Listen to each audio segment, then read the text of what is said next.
Putus dari Rizky Bilar, artis cantik ini bahagia dinikahi pengusaha tajir beda usia 14 tahun. Sosok Rizky Bilar menjadi perbincangan gegara diduga melakukan KDRT pada Lesti Kejora. Kehidupan Rizky Bilar pun sontak menjadi sorotan termasuk kisah cintanya sebelum menikah dengan Lesti. Salah satu mantan kekasih Rizky Bilar yang disorot adalah Syahra Lares. Ternyata mantan Rizky Bilar ini sudah bahagia dinikahi pengusaha tajir beda usia 14 tahun. Nasib mantan kekasihnya itu kini hidup semakin mujur setelah putus dari Rizky Bilar. Melansir dari Tribun News Wiki, Syahra Lares diketahui sempat berpacaran dengan Rizky Bilar pada tahun 2018 silam. Kala itu usia Syahra Lares masih 19 tahun. Hubungan Syahra Lares dan Rizky Bilar kala itu sempat digadang-gadang netizen bakal langgeng. Keduanya diketahui sering mengumbar kemesraan di sosial media masing-masing. Namun selang 2 tahun kemudian hubungan keduanya malah kandas di tengah jalan. Diduga perbedaan usia 6 tahun dan tak ada kecocokan membuat keduanya memutuskan untuk menyudahi hubungan. Lantas bagaimana kabar Syahra Lares kini? Seperti yang diberitakan Nova sebelumnya, Syahra Lares memilih nikah muda. Tak main-main, Syahra Lares rupanya dinikahi oleh seorang pengusaha kaya raya bernama Denny Buana.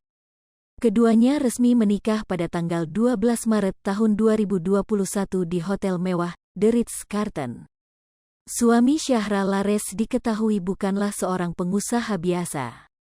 Usut punya usut, Denny Buana rupanya seorang pengusaha sukses di tanah air yang menjalin bisnis dengan Raffi Ahmad. Terbukti Denny dan Raffi Ahmad merilis bisnis mereka yang bernama Raden.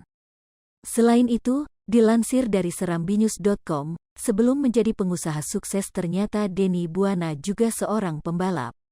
Melansir dari kompas.com, Lesti Kejora melaporkan Rizky Bilar ke polisi atas dugaan kekerasan dalam rumah tangga alias KDRT pada Rabu, 28/9/20.220 malam.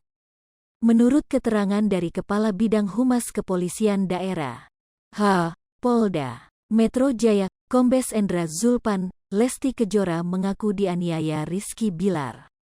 Terlapor emosi, berusaha mendorong dan membanting terlapor ke kasur, dan mencekik leher korban hingga terjatuh ke lantai, ujar Zulpan, dalam keterangannya, Kamis, tanggal 29 September tahun 2022.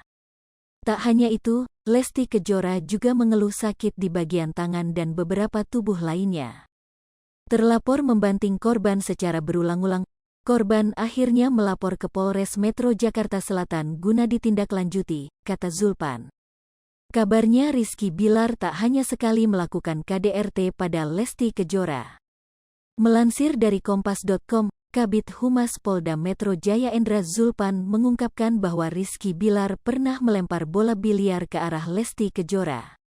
Hai pemirsa Sri Popo TV, jangan lupa komen, like, dan subscribe, serta tonton terus berita-berita terupdate lainnya ya.